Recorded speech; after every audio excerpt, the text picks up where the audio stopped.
दोस्तों power star Pawan Singh से दीपक सिंह और अविनाश सिंह अलग होने का कारण आप लोगों को किसी ने नहीं बताया होगा। जी हाँ दोस्तों, ऐसे तो आप लोग बहुत वीडियो देखे होंगे कि अविनाश सिंह और दीपक सिंह पावर स्टार पवन सिंह के खिलाफ बहुत ज़्यादा बोल रहे हैं, लेकिन इसका कारण क्या है, किस कारण से वो दोनों अलग हो गए और खेसारी टीम में शामिल हो गए। आखिर पावर स्टार पवन सिंह क्या ऐसा गलती किया उन लोग के साथ जिससे कारण से दोनों खेसारी लाल के साथ हो गए और पावर स्टार पवन सिंह के खिलाफ में आ गए हैं। तो दोस्तों वीडियो पूरा देखिएगा, चैनल में नए हैं सब्सक्राइब जरूर कर लीजिएगा। दोस्तों पावर स्टार पवन सिंह के साथ ये दोनों काफ़ी ज़्यादा दिनों से करीबी बन के थे और पावर स्टार पवन सिंह के ही बारे में काफ़ी अच्छा तारीफ करते थे, और जब पावर स्टार पवन सिंह के बारे में कोई खिलाफ बोलता था तो उसके प्रति विरोध भी करते थे। लेकिन अचानक दोनों बदल गए और पावर स्टार पवन सिंह के खिलाफ में आ गए और खेसारी लाल के इवेंट में जाके मिल गए। आखिर मेन कारण क्या है?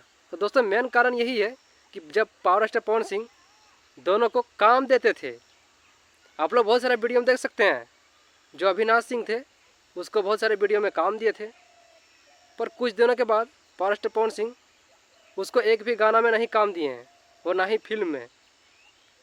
तो दोस्तों कोई भी इंसान आपसे तब तक जुड़ा रहता है जब तो उसको किसी प्रकार से फ़ायदा होता है। जब आपसे फ़ायदा होना बंद हो जाता है तो इंसान ऑटोमेटिक आपसे दूरियां बनाने लगता है। तो खेसारी लाल की तरफ फिर गए।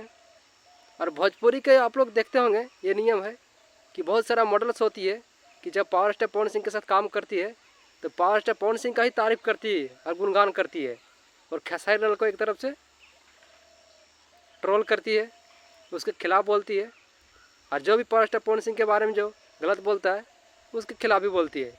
लेकिन जब पावर स्टार पवन सिंह गाने में काम करने नहीं देने लगते हैं, उसके बाद वो फिर से पावर स्टार पवन सिंह के खिलाफ में आ जाती है और या तो शामिल हो जाती है खेसारी लाल की टीम में।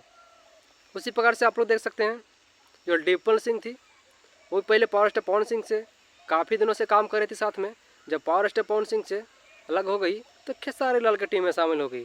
तो दोनों का इस प्रकार से होते रहता है, लेकिन ज़्यादा आप लोग इसमें दिमाग में नहीं लगाइएगा, क्योंकि ये सारा खेल होता है पहले से। क्योंकि किसी ना किसी प्रकार से कंट्रोवर्सी अगर चालू रहेगा तभी तो गाने चलेंगे भोजपुरी का। क्योंकि जो पावर स्टार पवन सिंह के गाने हैं ये भी कंट्रोवर्सी की वजह से चलता है, और खेसारी लाल का जो गाने हैं बिना कंट्रोवर्सी का एक भी गाना नहीं चलता है। तो दोनों का जो वीडियो है और मेन कारण है कंट्रोवर्सी, क्योंकि दोनों में कंट्रोवर्सी अगर बने रहेगा तो लोग ज़्यादा उसका वीडियो को सर्च मारेंगे और गाने को भी देखते हैं। तो ये है मेन वजह। तो दोस्तों मेरा वीडियो अगर आप लोग को अच्छा लगा तो पूरा शेयर कीजिएगा और चैनल में नए सब्सक्राइब कीजिएगा।